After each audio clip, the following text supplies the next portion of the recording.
Good morning, everyone. I call the meeting to order. It's the appointed time, and we have a quorum.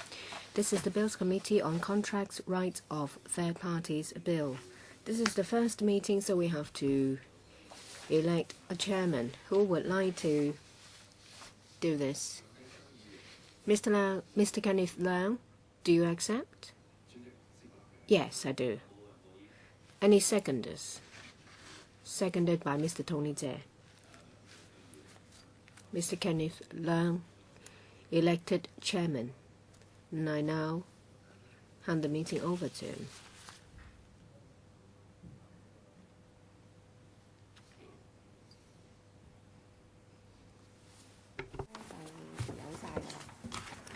Okay. 多謝各位委員先。Thank you, members. Do we need a deputy chairman? And I'd like to ask members if they would like to meet deputations for this bill. Yes, as usual. Any dates?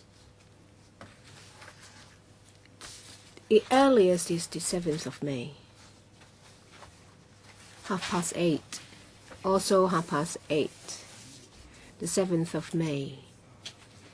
Wednesday, 8:30 in the morning. Let's see how many deputations we have. For now, we will allocate 2 hours on it. I don't think we have many choices when it comes to time. Please pencil it in, the 7th of May.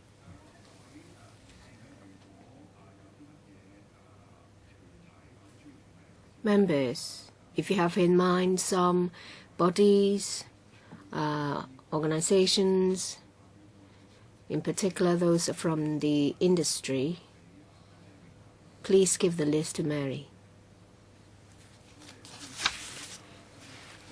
We can now invite the administration to join us. 咁其實全部 I think they're all from the Department of Justice. Any declaration of interest?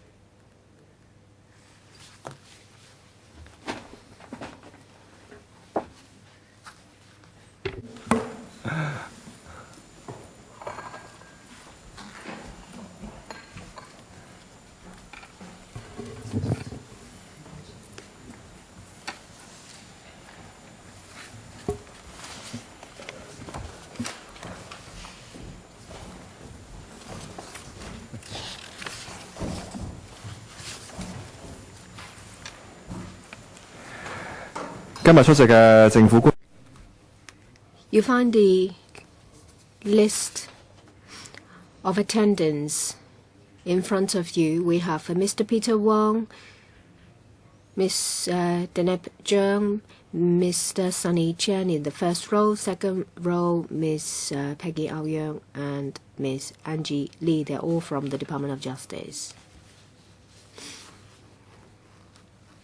Can you take us through the bills, please?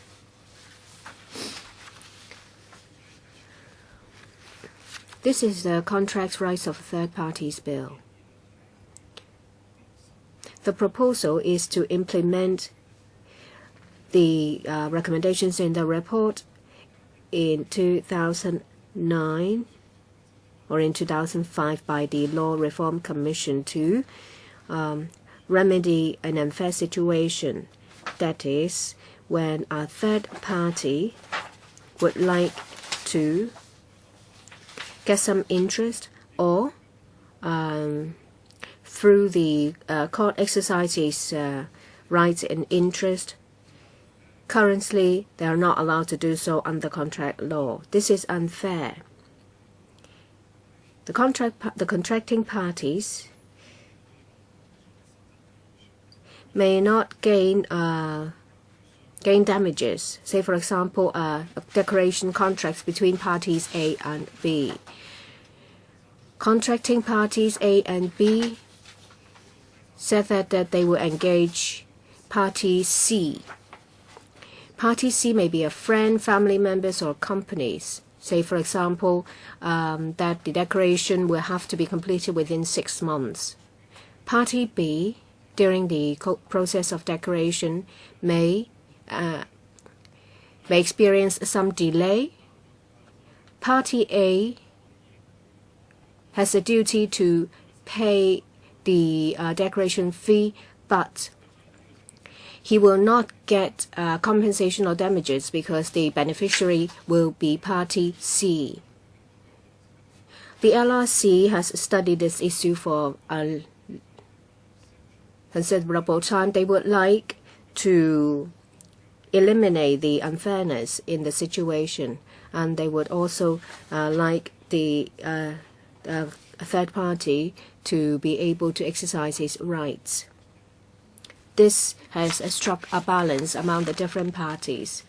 Say, for example, the bill seeks to allow a third party to enforce its rights and acquire his rights.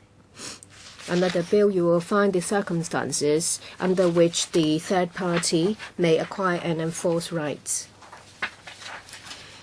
You will find the details in the report, and in the legislative brief you will find the details too. If you allow, I will go through the salient points. I have mentioned about the unfairness and the undesirable situation. And we would like to align Hong Kong's practice to other common law jurisdictions. In paragraph 4 in the legislative brief, you find that in recent times in the UK, in New Zealand, there has been some reform, and recently in some provinces of Australia, there has also been similar reform to address the unfairness brought by the privity of contract. And they try different ways, and it seems that a recourse through the court is not ideal because it will have to be done by case basis. You will find, starting from paragraph 6, the improvements. First, the enforceability of the third party's rights. In our proposal, there are two principles. First, both parties, the contracting parties, will have to explicitly state that through the court, third party, Party C, may exercise its rights. Or, just going back to my previous example, there will be a renovation of a home or an office, and can the rights be enforced through application to the court? In principle, under our principle, it is, unless it can be proved that there is no such intent by the contracting parties. If the two parties explicitly said that they do not want to confer such rights to the third party, then it will not be enforceable. That's the premise of the reform. And there are also some strict requirements when it comes to the third party. There are 3 scenarios. First is named, or you have to refer to a member of a class, say for example, shareholder of a company, or a particular description, say for example, the nominator of a certain Mr. A. At a certain stage, there may be a time when parties would like to vary the contract. How do we strike a balance? We want to maintain the freedom to alter the terms of the contract and at the same time consider possible adverse impact suffered by the third party. You will find specific provisions to address this, and I will go into details when the time comes.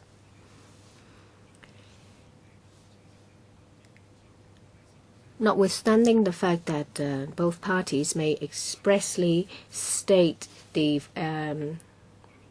right of the third party, the promisor, that is, party B, the contractor,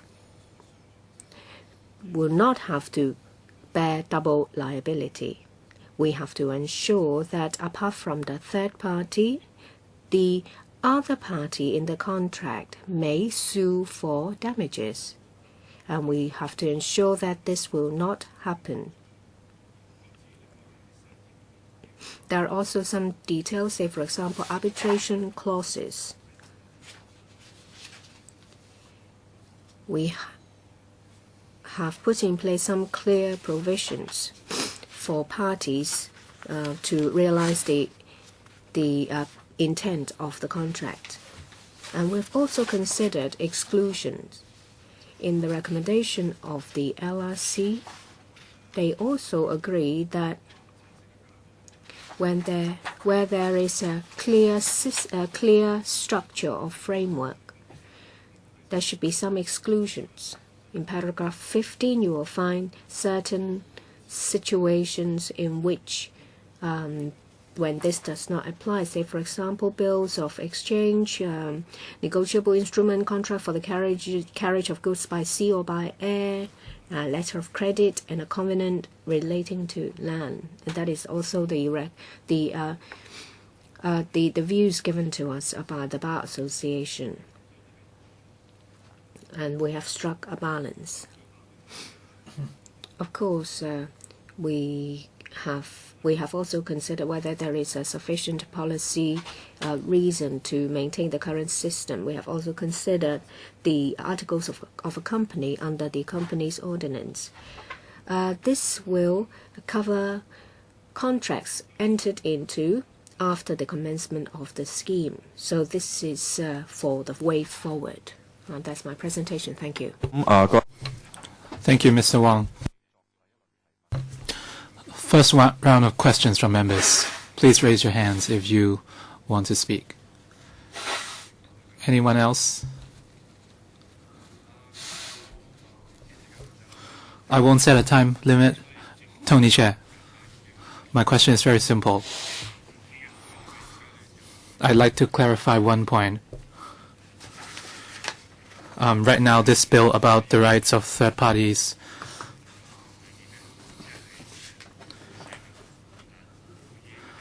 sometimes the contracts doesn't mention the rights of third parties. If the contracts hasn't mentioned the rights of third parties, the third parties will not be entitled to such rights. Will people state the interests of third parties explicitly in the contracts in the future in order to protect their interests?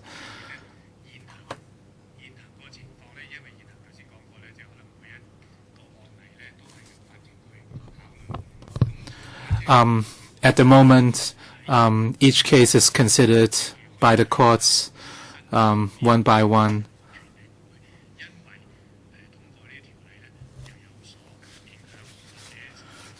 Will the rights of the people be affected by the enactment of this bill?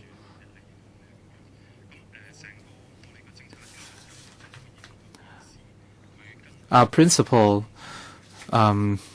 is that the parties of the contracts will still enjoy the same legal privileges, and this won't be affected by the commencement of the bill. And they can make use of devices such as agency and trust to allow a third party to enforce a right.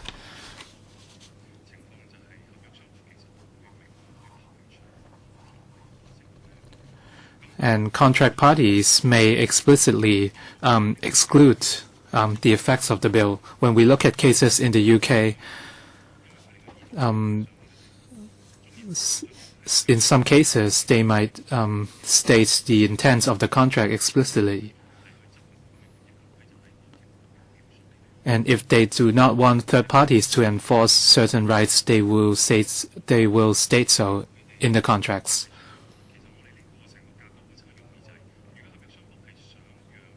The idea of our framework is that if the contract parties want to empower third parties to certain rights, they will have the legal power to do so.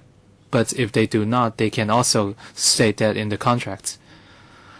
So in essence, we are not forcing or restraining contract parties from empowering third parties with such rights. Thank you very much. Can I ask a follow-up question?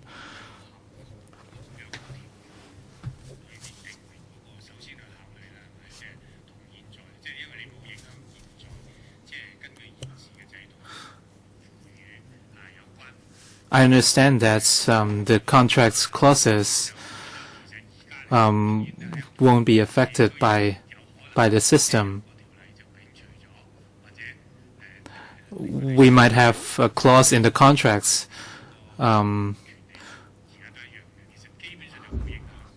to stipulate the rights of third parties. So basically, there won't be any changes. But with the enactment of the bill, we will have an extra layer of protection. The third parties will be guaranteed their rights in the contracts. Is that the case? Yes, I agree. Yes, the principle is for both parties of the contract to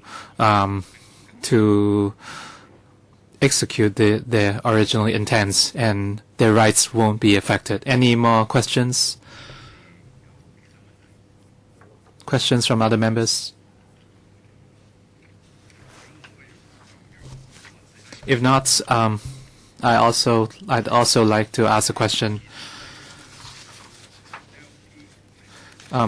Referring to the paper LP 5019/11C, when I looked at the English version, I have a question under paragraph 6.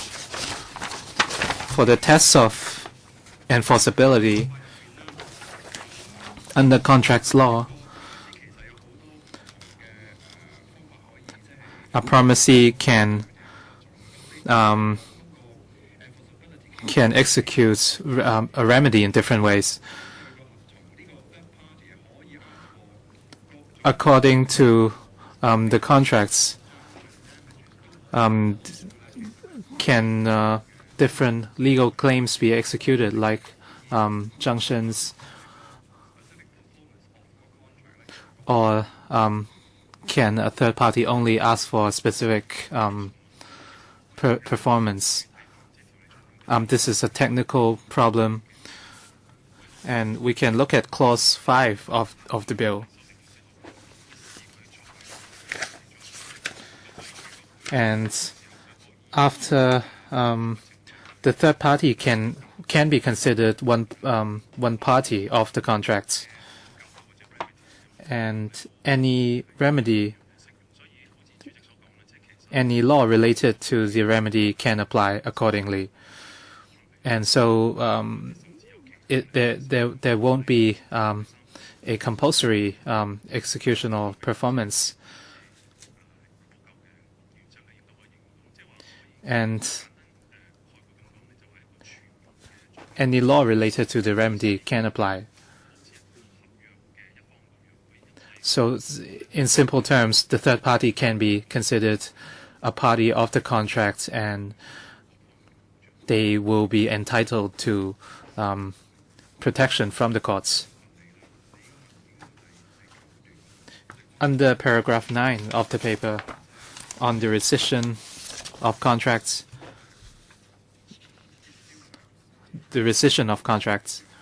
or variation of contracts. One important concept is crystallization of third-party rights. Can you explain to us clearly, or can you give us an example in which a third party's rights are crystallized under the contracts? Maybe I will continue with my example of a renovation contracts.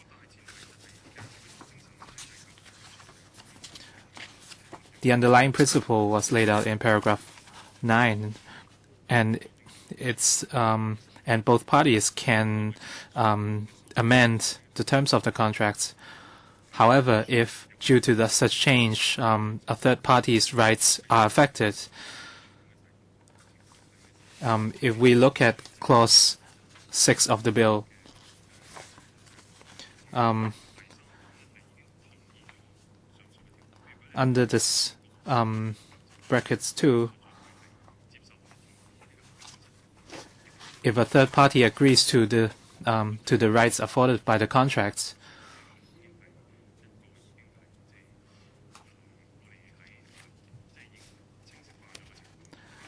if the third party's rights are crystallized, both parties cannot further amend the terms of the contracts. If a third party expresses agreement to the terms, then the problem is solved. And under clause 6 brackets 2, if the third party has relied on the term, and if both parties understands that the third party has relied or will rely on the term, and going back to the case of the renovation projects, the owner might need to remove or relocate certain items. If the third party has to suffer from unfair circumstances, clause 2 brackets B might apply. According to clause 6 brackets 2, two situations are described. If the contract parties have other specific terms to deal with such situation, it's also acceptable. And under clause 6 brackets 3, there could be other situations as well. I have another question, one more question, regarding contract law. Under this bill, does a third party have to provide any consideration in order to enjoy protections? Or does the third party only have to be designated as a beneficiary under the contracts? And under clause 4, brackets 5, a third party doesn't have to give consideration. And for the renovation contract, if party A has borne the costs, party B won't have to give any further consideration. This is fair because one party of the contract has already given consideration. Tam Yu Chong, can DOJ explain to us one point? The third party might be a government official. If this bill is passed, will employees enjoy more rights or protection? Before I describe very specific scenarios, I'd like to add one point. If the employee is already a party of the contracts, then he wouldn't be considered a third party, and the employees won't be afforded extra protection because of the bill.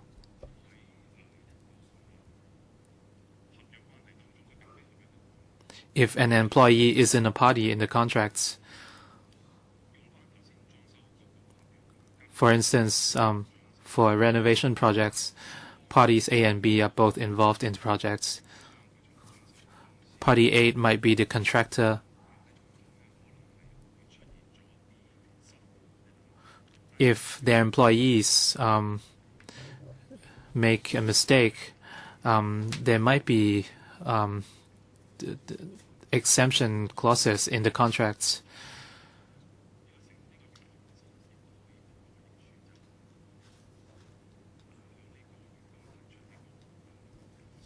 If the employee is sued, he would be afforded protection. And as I mentioned, for clause 3, brackets 4, there is also extra protection. If the bill is passed, a third party, I'm talking about an employment contract.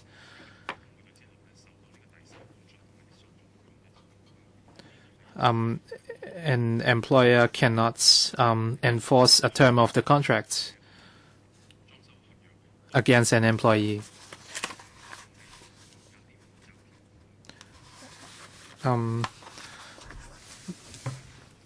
There might be disclaimer clauses to protect the employees. If the focus of discussion is on the renovation contract rather than the employment contracts, then the employees might be considered a third party.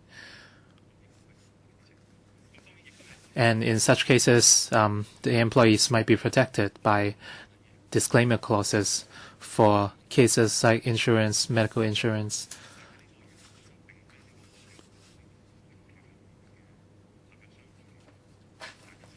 The employees might be considered third party in the contracts.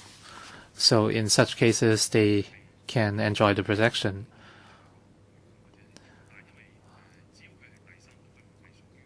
As long as an employee is a third party rather than a party in the contracts, if both parties of the contracts would like to empower the employees with extra privileges,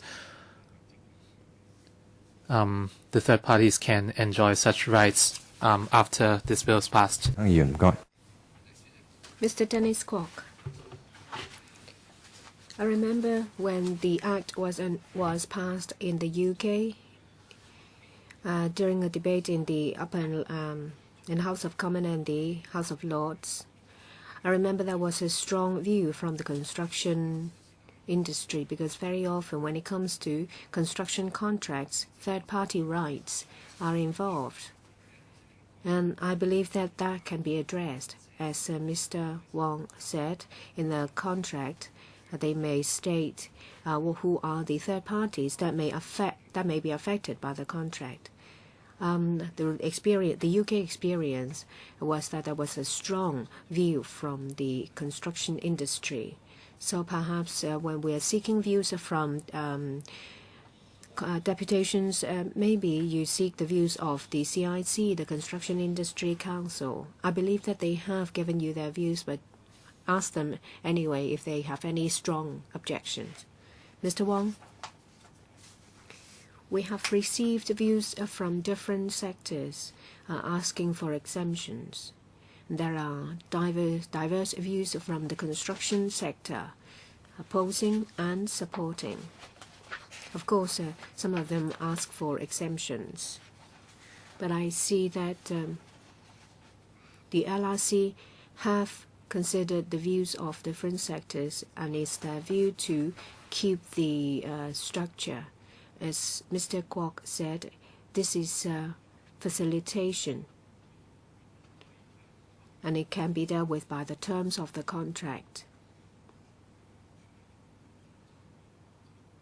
If this bill is passed, there may be some grace period for them to put in place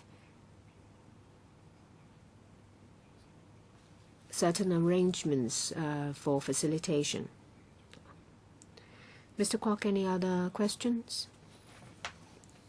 Any other questions from members? Well, I still have some questions, Mr. Wong. That is in relation let me go back to paragraph 6. The two limbs through which a third party can enforce a contract. Will you promulgate guidelines? I see that when the UK Act was passed, in a lot of commercial contracts, there are some standard clauses. Say, if you would like the contract to confer benefit on the party or not to confer benefits on the third party, there may be specific clauses. Would you promulgate guidelines so that contracting parties can simply cite these standard clauses to make it clearer? Is it the third party may contract the contract if the contract contains an express term to that effect? That is, if in the contract it says that the contract that rights of third parties applies, then of course it applies. If it's B, if the contract mentions a third party, but there is no express terms by both parties, then you will have to interpret and construct the term. And I see that in the legal sector, in relation to commercial contracts, because of the UK Act, there is a clause stating that the rights of third parties applies or otherwise. So would you promulgate guidelines telling the public that if you don't want this rights of third parties law to apply, you will have to put in a specific clause? We have taken the experience of the UK Act. It was the legal sector's view that perhaps there should be ways for the contracting parties to exclude the rights of the third party. But we think that it is better for the lawyers to deal with it because a standard clause may not cater for individual cases. And we see that there are quite a number of standard clauses to that effect. And I think it will not be too difficult for lawyers to deal with it.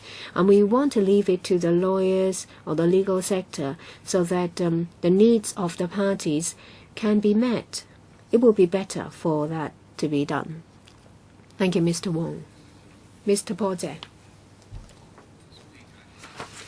I would like to know, in other common law jurisdictions, in relation to similar provisions, are there any leading cases?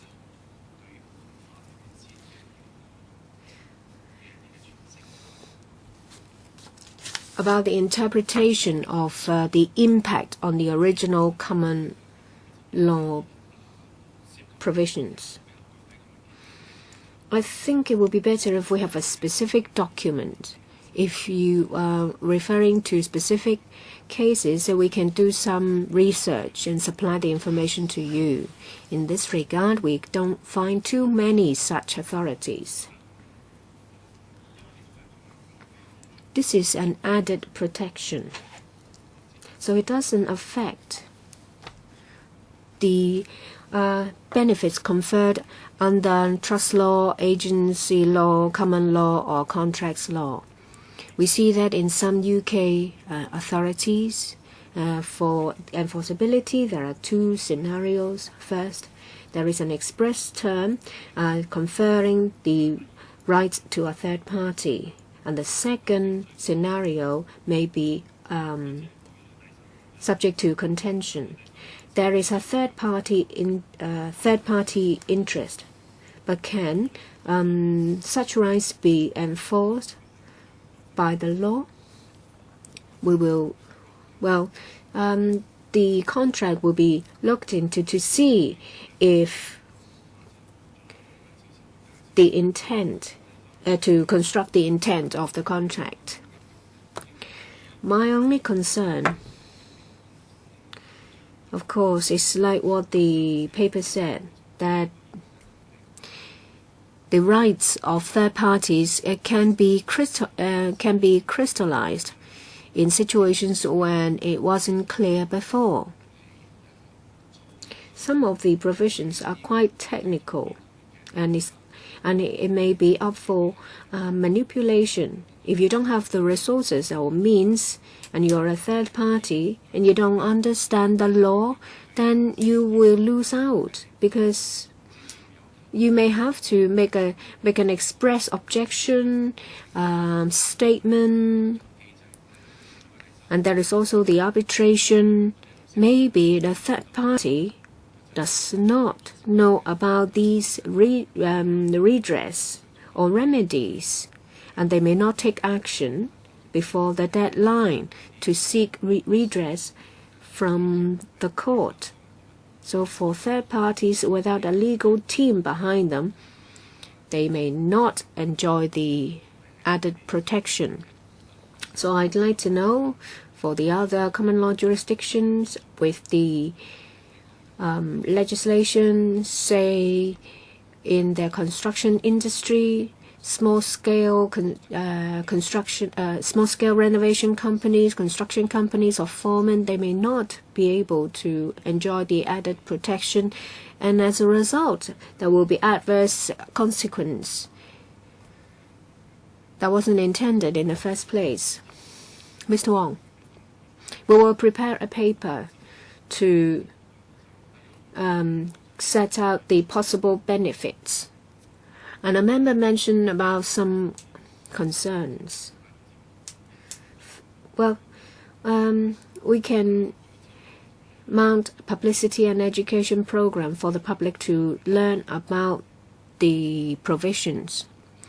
And yes, this is rather technical. The LRC spent quite some time looking into common law jurisdictions, and they have come up with some recommendations. Yes, it is quite technical, but this is a facilitating piece of a facilitating bill.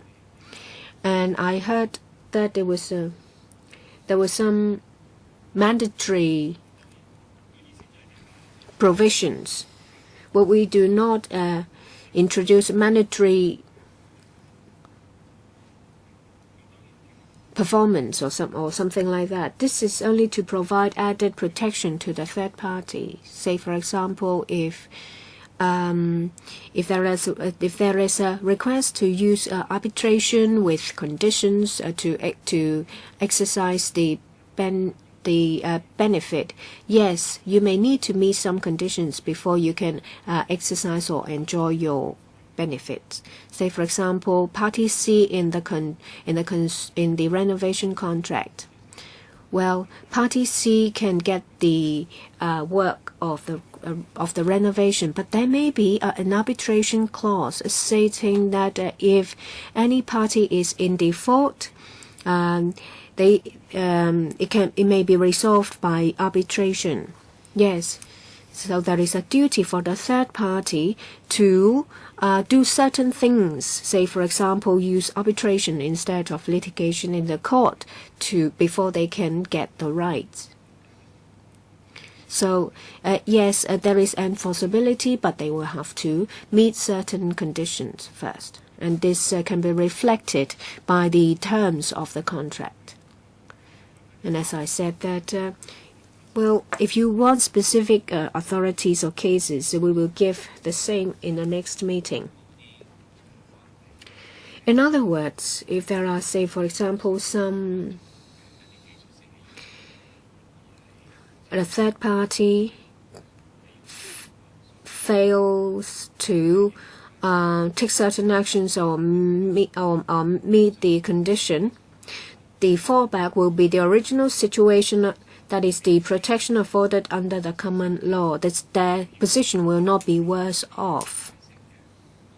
There may be some requirements, some conditions, say arbitration in the contract, and if they cannot meet those conditions, they can still get the protection under the common law. So they're not worse off. Yes. That that they don't get the added protection. They can still enjoy the benefit under the common law. In paragraph 12, it says that there are certain situations where a third party may not have to follow the arbitration clauses. Say, for example, clauses 12.4 to 6.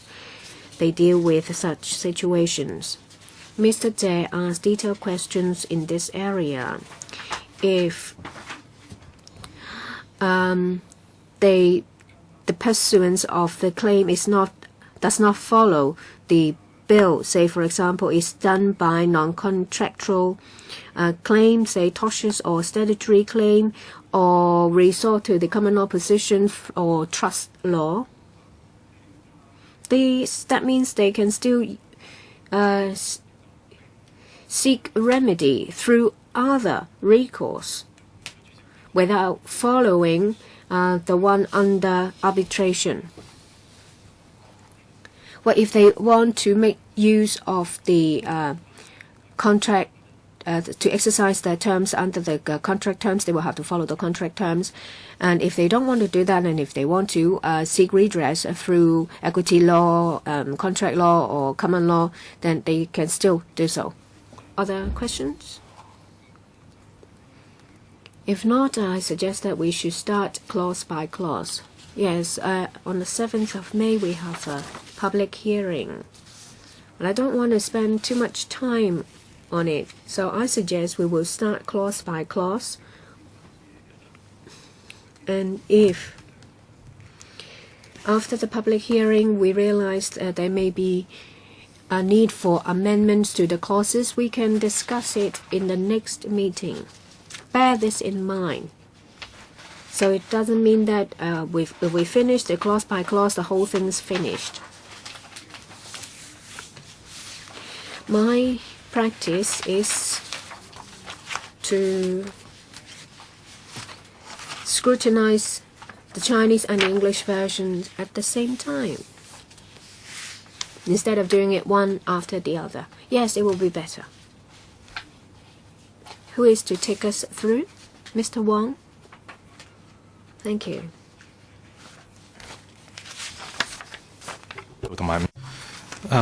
In page C 50 and 51, it stipulates that third parties can enforce certain provisions. In clause 1, the short title is Contracts, Rights of Third Parties, and the ordinance will come into operation by notice published in the Gazette, and we have ample time for preparation. That's the underlying principle. Please continue for the English version.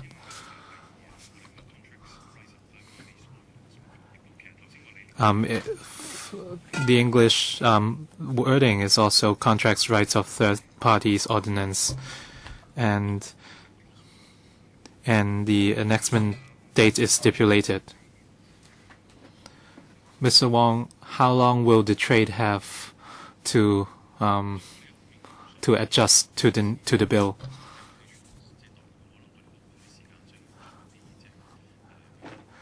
In the next meeting, the deputations will have time to express their views, so hopefully we will have half a year for preparation. If that's not enough, we can further consult the trades. On to the second clause. The second clause is the interpretation, and it stipulates descriptions of the promisee, promiser, and third party. And it clearly defines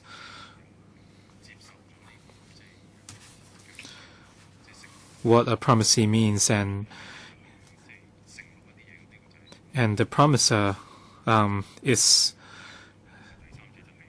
a party who, and the third party is not a party to the contracts. For the renovation project example, parties A, B, and C are the promisee, promisor, and third party respectively. The meaning of a promisee or promisor depends on the provisions. The promisor is the renovation company. The third party might be a friend or associated company of party A. So hopefully I've clarified the relationships between these three parties.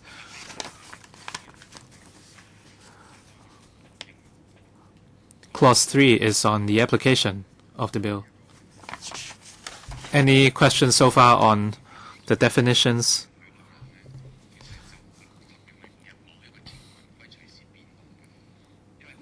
The roles of promisor and promisee are relative to the contract's terms.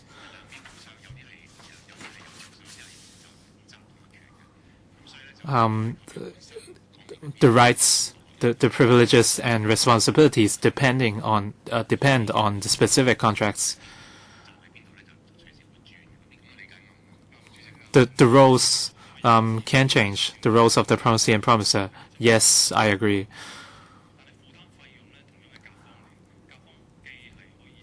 Party A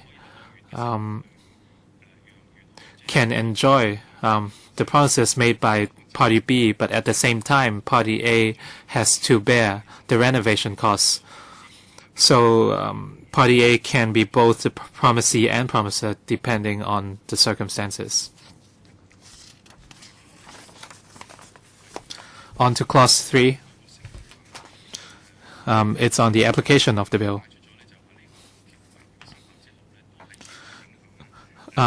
After the ordinance comes into operation, it will only affect contracts entered into on or after the dates. And under brackets 2,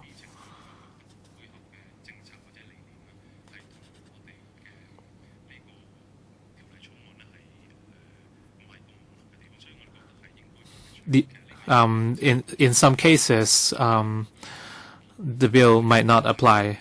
So we drew up certain exemptions under brackets 2b for a covenant related to land, for example, DMCs.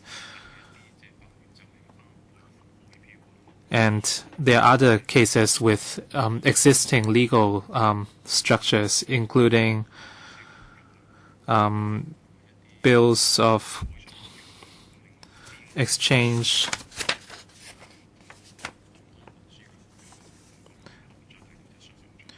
a contract for the carriage of goods by air, a letter of credit, etc. So we have 6 items under exemption. And in brackets 3, under clause 3, brackets 2c, although we have exempted carriage of goods by air, however, if such contract has disclaimer clauses, the beneficiary can enforce such clauses. So these are exceptions to exceptions.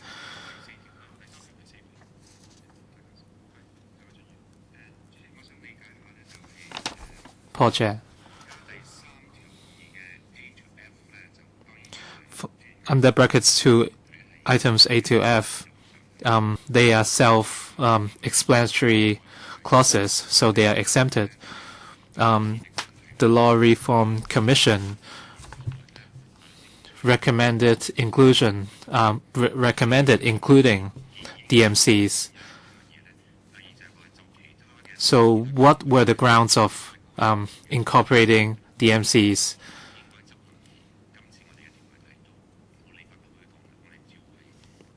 Did the LRC make other recommendations, yet they weren't implemented under this bill?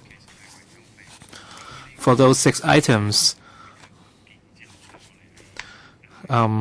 item B, only item B deviates from the LLC's recommendations on the advice of the Bar Association.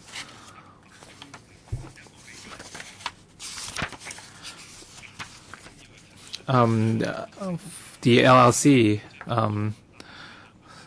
stipulated in paragraph B that such situation is exempted, and the Bar Association has sought the report of by the LLC.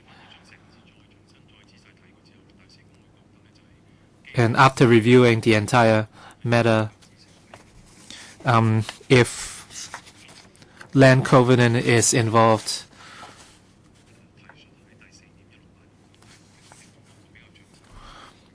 the LLC hasn't have very detailed manipulations under paragraph 168.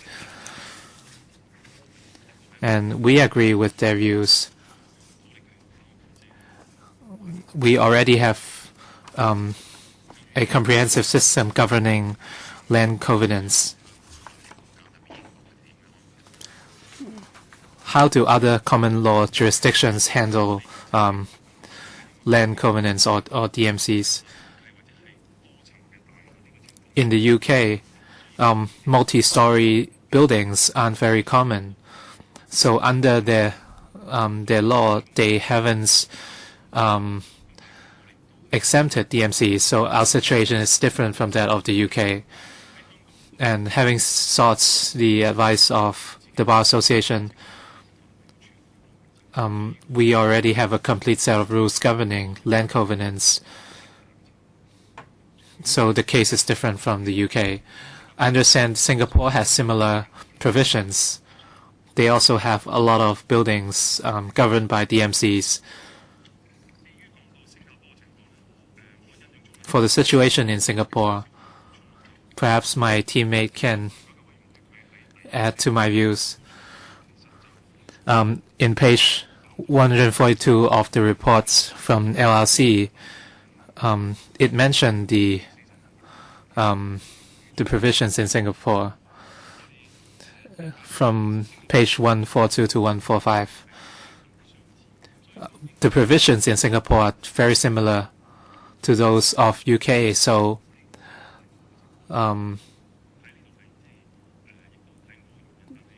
such provision is absent in both the UK and Singapore.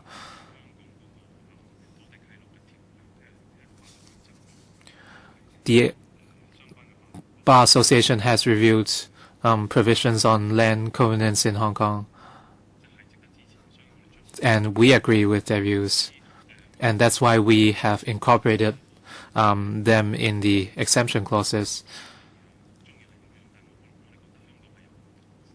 We think Hong Kong is unique, and this our situation is different from UK and Singapore. So do you mean Hong Kong is the only common law jurisdiction exempted? Do you agree with such view? Yes, we are different from other common law jurisdictions. Mr. Wong, can you elaborate more on the principle of exemption under 3 brackets F on a company's articles having effect as a contract? Can you further elaborate, please? From the LLC reports, under paragraph 4.176, it stipulates exemptions. It refers to Cap 32 of the former Companies Ordinance. It's covered under Section 86. And it covers the relationships of members of a company. And the intent is not to empower extra rights to third parties, so this is not included in the current bill. And the original intent of Section 23 is preserved under paragraph 4.176 in the LLC report. So in such situation,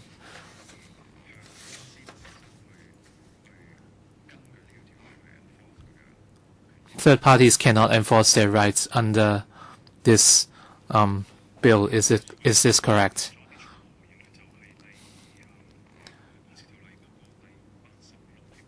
According to Section 86 of the Companies Ordinance, the relationship between the company and its members will be exempted.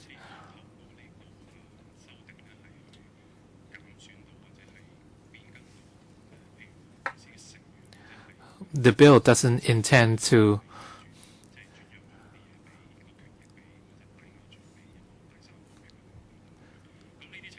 the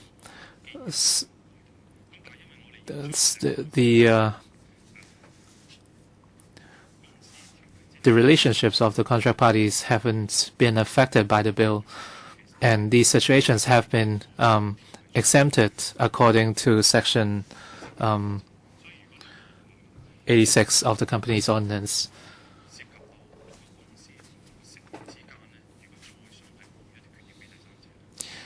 If a company would like to give extra privileges to a third party, they cannot enforce it through this bill. Say in the articles of company, it states very clearly that there is boards of directors and not members. Then, so even if rights are conferred to the board of directors, it cannot be enforced because of the bill, because it already says that the company's article will be excluded from this ordinance, from this bill. So you're talking about contractual interest and rights. So if it is assigned to the third party's proprietary interest, the third party will be the beneficiary. So there is no enforcement of contract because the legal status of the third party is a beneficiary, not a party to a contract. Is that right? It will not affect any proprietary claims or interest. This is rather technical. I hope Mr. Wong, you'll be able to answer his question. Yes, I think the member has put it succinctly. This will be proprietary interest and this would not be affected. Clause 3. Any other questions? Legal advisor, you have any questions? In relation to Clause 3, subclause 3, we have sent a letter to the administration. It's paper number CB bracket 4599/13 to 14/01. In relation to this, we note that the exception in an exception. Clause 3 only mentions subsection 2C, that is cap 440, contracts of carriage. We notice that in the 3.2D, it is in relation to contracts of carriage by air or by air. And 3.3 only mentions subsection 2C. We received a reply from the administration, and this morning they have tabled the Chinese version of the reply. I understand that in relation to cap 440 and 500, and there are different regulatory regimes. As a result, for Clause 3, subclause 3, it only mentions Section 2C. Perhaps we can hear a detailed answer from the administration for the benefit of members.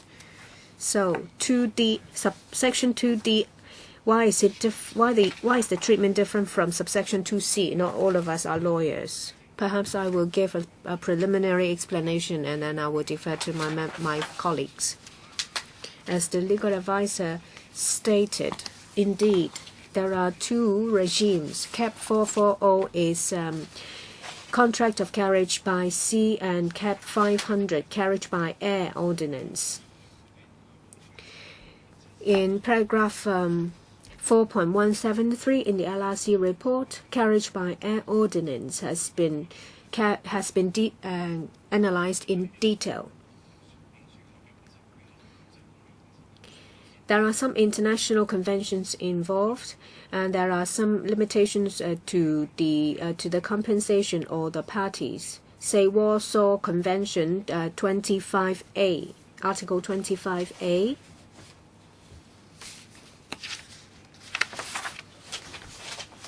Only allows the servants or the agents to enjoy the exemptions, especially the exemptions under the convention, and the exemption is not expanded to any other parties or units. So if we expand the scope, just like the approach under the carriage by air ordinance, this will not be compatible with the Warsaw Convention or the International Convention. And that is the gist of it.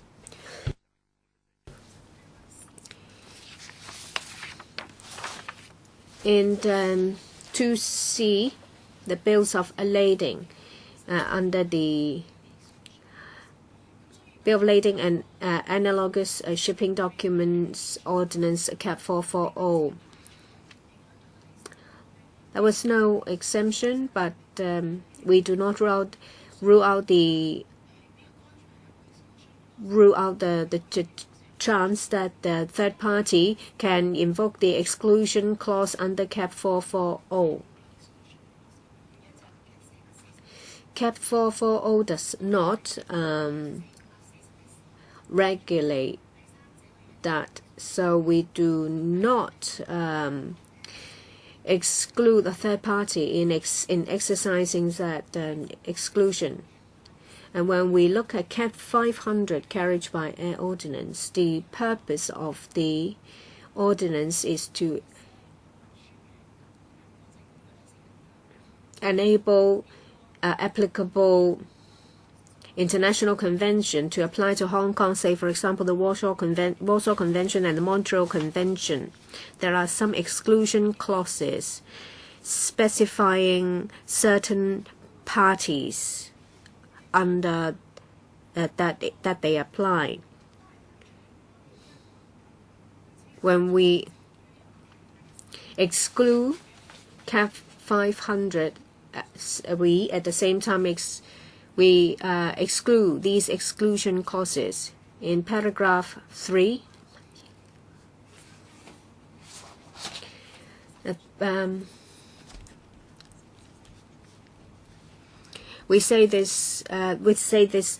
is the reason why we say that a third party can use this according to subsection 2C and not subsection 2D. Well, as we've said that for certain ordinances, there are already exclusion clauses, and we need to align this with international conventions. Otherwise, we do not fully comply with these international conventions that are in effect in Hong Kong through CAP 500.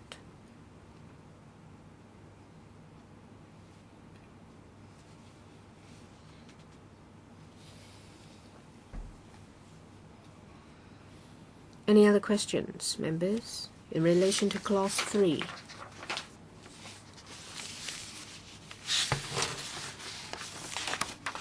Now we can move on to clause 4. I think this is the most important clause. Mr. Wong? Clause 4. In relation to the interpretations under Clause 3, I'm not going to elaborate them further. Clause 4 is the third party's right to enforce contractual term. Clause 4.1 states two limbs. You have to either fulfill either one.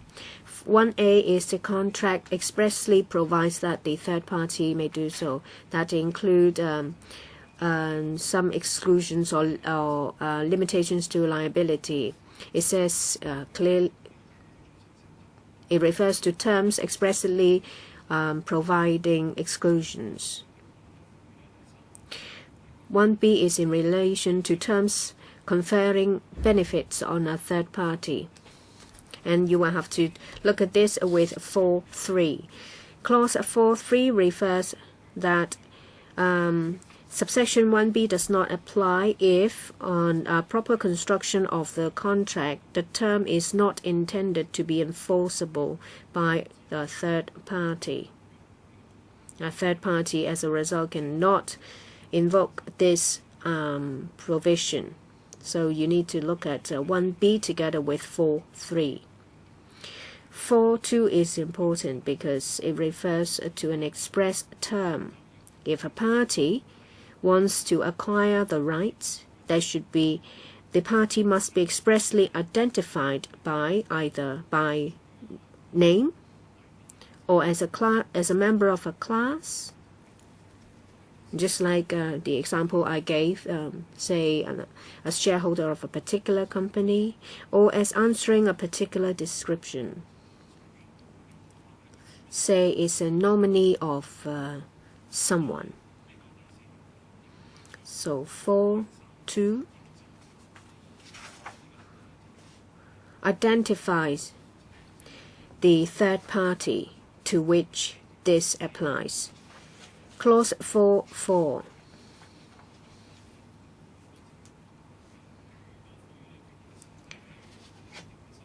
The parties, the benefits may carry conditions. Say, for example, arbitration clauses or other clauses. Say, time limitation clause. Say, it will have to be executed within March.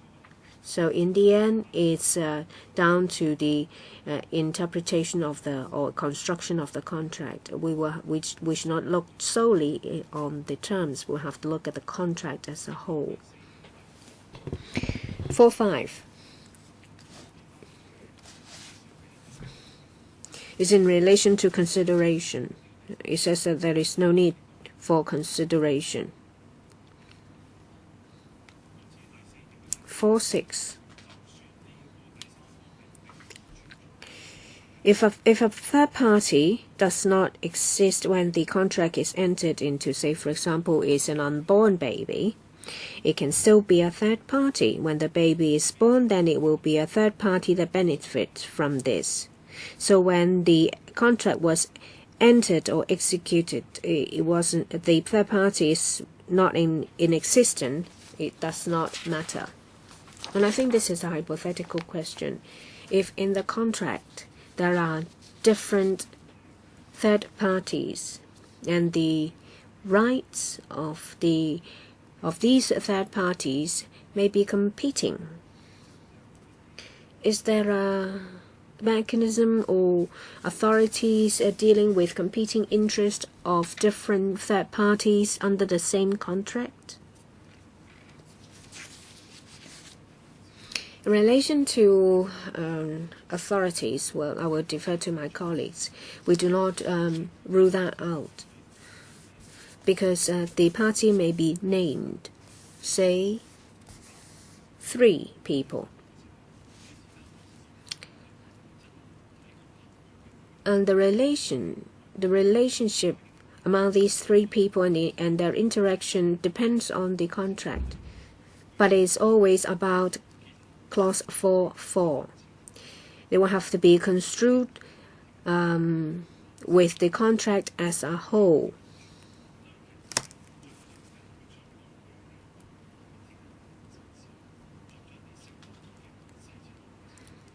So I think it will be down to the particular arrangements or terms.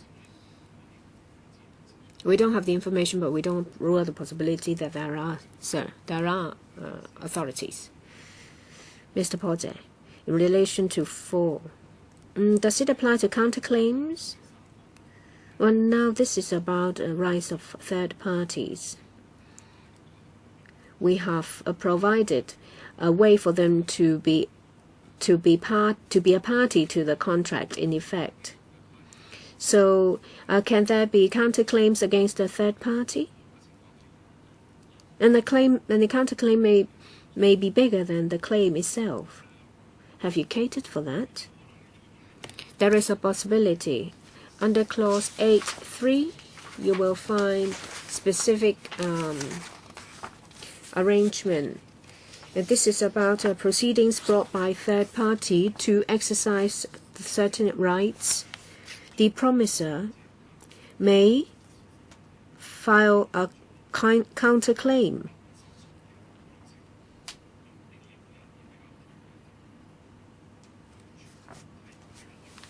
So it's possible. Mr. Porter, it seems that clause 8.3 is about a non-contractual counterclaim.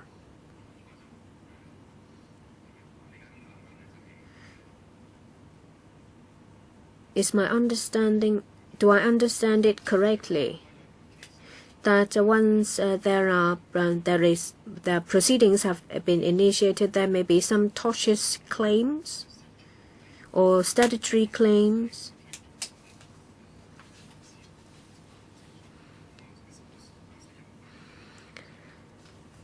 I suppose that once the door is open, what previously wasn't a possibility under the common law will now materialize. The secondary party may take a bigger role. Clause 8.3, the counterclaim is non-contractual. For contractual ones, clause 8.2 states that the promisor may raise defense or set off. That is in relation to contractual matters.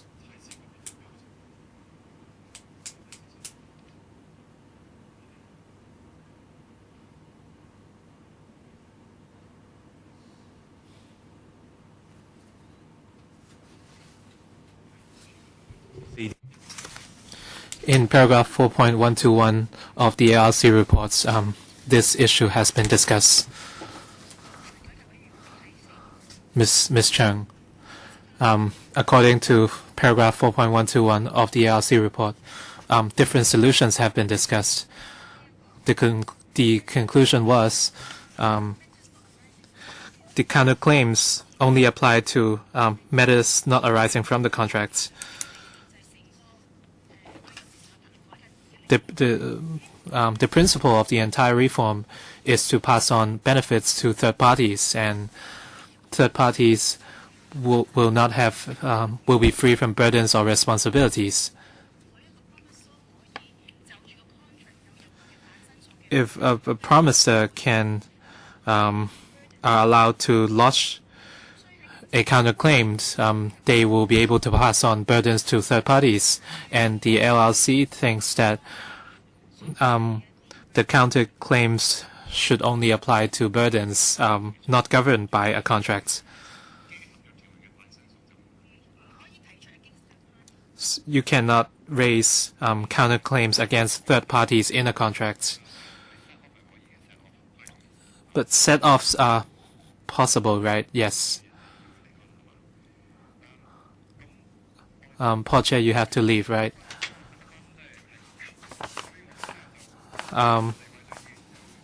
Since Paul Chair has to leave, we cannot meet our quorum. And as such, I'd have to adjourn this meeting and postpone it. We will have an open hearing on the 7th of May where we will meet deputations. And on the 20th of May, after meeting the deputations, it's a Tuesday at 8:30 a.m. on the 20th of May. We will continue the clause-by-clause examination. We have completed examining clause 4. So we would suspend this meeting because we don't have enough members.